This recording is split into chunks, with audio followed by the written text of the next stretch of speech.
தமிழ்நாட்டுல ஆன்மீக பயணத்துக்காக ஒரு வருஷத்துக்கு லட்சக்கணக்கான வெளிநாட்டுக்காரங்க வராங்க.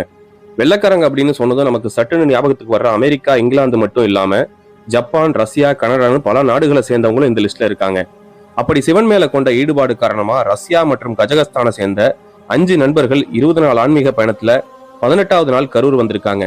கரூர் அடுத்த வெண்ணமலையில இருக்க பாதரசலிங்கத்தை தரிசனம் பண்ண அவங்க தியான மண்டபத்துல சிவஸ்தோத்திரம் பாடினதை கேட்கும்போது பிரமிப்பா இருந்துச்சு.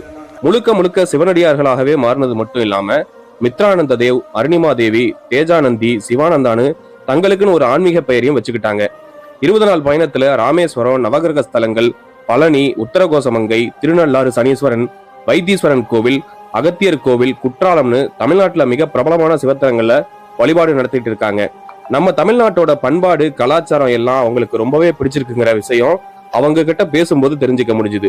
உங்களுக்கும் பிடிச்ச சிவத்தலத்தை பத்தியும் அதோட வரலாறு பத்தி